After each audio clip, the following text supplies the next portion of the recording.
السلام علیکم ورحمۃ اللہ وبرکاتہ۔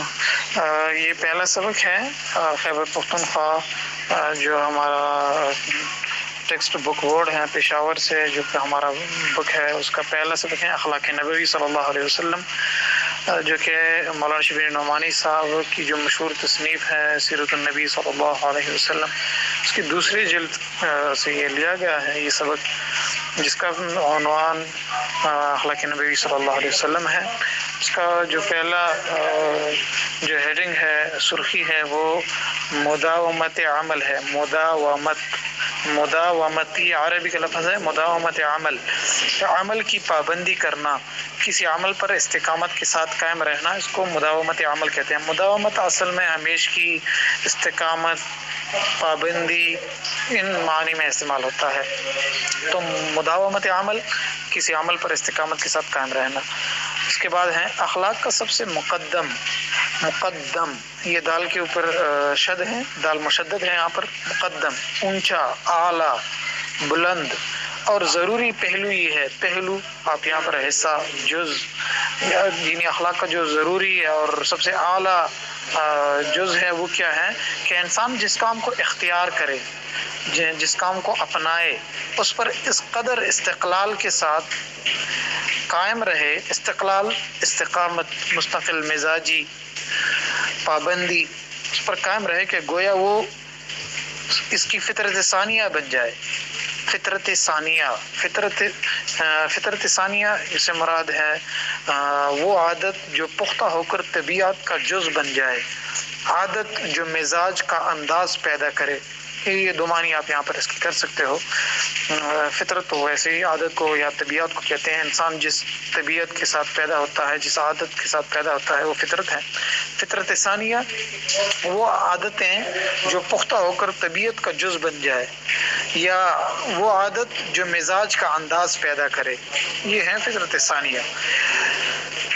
انسان کے سوا تمام دنیا کی مخلوقات صرف ایک ہی قسم کا کام کر سکتی ہے، اور وہ فطرتاً اسی پر مجبور ہے۔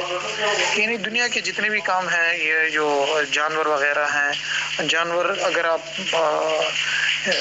بکری وغیرہ لے لو تو بکری صرف گھاس وغیرہ ہی کھا سکتی ہے، اسی کے ساتھ پیدا ہوئی ہے، اسی طبیعت پر، اور وہ اسی پر مجبور ہے۔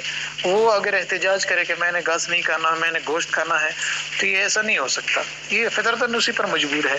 لیکن اخلاق کا ایک دقیق نقطہ یہ ہے، دقیق کہتے ہیں باریک، پیچیدہ، کہ انسان اپنے لیے اخلاق حسنہ کا جو پہلو پسند کرے۔ اخلاق حسنہ، اخلاق عادات کو کہتے ہیں، عادت کی جمع عادات، اخلاق حسنہ عمدہ عادات، وہ جو پہلو پسند کرے، جو چیز پسند کرے، جو حصہ پسند کرے، جو جز پسند کرے، اس کی شدت سے پابندی کرے، سختی سے اس پر پابند رہے، اس پر عمل کرے، اور اس طرح دائمی، یعنی ہمیشہ، اور غیر متبدل، یہ دال کے اوپر شد ہے، دال مشدد ہے، غیر متبدل، نہ تبدیل ہونے والا، جو تبدیل نہ ہو، طریقے سے اس پر عمل کرے کہ گویا وہ اپنے اختیار کے باوجود اس کام کے کرنے پر مجبور ہے۔ انسان جو ایک کام اختیار کرے اور اس پر مستقل مزاج کے ساتھ قائم رہے، تو وہ اگر اس کو چھوڑنا بھی چاہے تو چھوڑ سکتا ہے، لیکن وہ اس پر اس قدر مستقل مزاج ہو جائے کہ وہ گویا وہ اس کی مجبوری ہے، وہ نہ کرے تو اس کو چین نہیں آتا، اور لوگ دیکھتے دیکھتے یہ یقین کر لیں کہ اس شخص سے اس کے علاوہ کوئی اور بات سرزد ہو ہی نہیں سکتی، اس کے علاوہ کوئی اور کام اس سے ہو ہی نہیں سکتا۔ گویا ایسے ہی افعال اس طرح صادر ہوتے ہیں، اس طرح نکلتے ہیں جیسے آفتاب سے روشنی، آفتاب یعنی سورج سے روشنی، درخت سے پھل، پھول سے خوشبو، کہ یہ خصوصیات یعنی یہ خوبیاں ان سے کسی حالت میں الگ نہیں ہو سکتی۔ اسی کا نام استقامت حال اور مداومت عمل ہے۔ اسی کو استقامت حال، کسی حال پر استقامت کے ساتھ، مستقل مزاجی کے ساتھ قائم رہنا، یا مداومت عمل، کسی عمل کی پابندی کرنا، اسی کو ہم کہہ سکتے ہیں۔ رسول پاک صلی اللہ علیہ وسلم اپنے تمام کاموں میں اسی اصول کی پابندی فرماتے تھے۔ نبی صلی اللہ علیہ وسلم کی حیات طیبہ کو بھی اگر دیکھا جائے تو جتنی بھی کام ہیں وہ انہوں نے مداومت عمل کی مثال یعنی اس سے جھلکتی ہے۔ کوئی بھی کام اس نے شروع کیا تو اس پر پابندی کے ساتھ قائم رہے۔ جس کام کو جس طریقے سے جس وقت آپ صلی اللہ علیہ وسلم نے شروع فرمایا اس پر برابر شدت کے ساتھ قائم رہتے تھے، یعنی پابندی کے ساتھ قائم رہتے تھے۔ سنت کا لفظ، یہ جو ہم سنت کا لفظ استعمال کرتے ہیں، یہ اسی اصول پر مبنی ہوتا ہے۔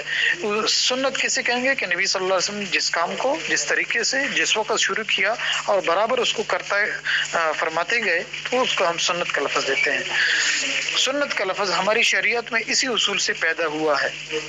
سنت وہ فعل ہے جس پر رسول پاک صلی اللہ علیہ وسلم نے ہمیشہ مداومت فرمائی، یعنی پابندی فرمائی، اور بغیر کسی قوی معنی کے، قوی مضبوط معنی کے، یعنی کسی بڑی رکاوٹ کے کبھی اس کو ترک نہیں فرمایا، کبھی اس کو چھوڑا نہیں۔ اس بنا پر جس قدر سنن ہے، سنت کی جمع، وہ در حقیقت وہ اصل میں آپ صلی اللہ علیہ وسلم کی استقامت حال، یعنی کسی حال پر ثابت قدم رہنا، اور مداومت عمل، مسلسل کسی عمل کو کرنا، کسی عمل کی پابندی، اس کی ناقابل انکار مثال ہے۔ ناقابل انکار وہ جو انکار کے قابل نہ ہو، جس کو ٹکرایا نہ جا سکے، وہ ایسی مثالیں نبی صلی اللہ علیہ وسلم کی ملتی ہیں کسی بھی عمل پر عمل کرنے کی۔ امید ہے یہ تو میرا پہلا لیکچر ہے صوتی لحاظ سے، اگر احباب کو یہ طریقہ کار پسند ہیں تو بھی ٹھیک، اگر اس میں کوئی خامیاں ہیں تو آپ میری اصلاح بھی فرما سکتے ہیں، میں آپ کا شکر گزار رہوں گا۔ میری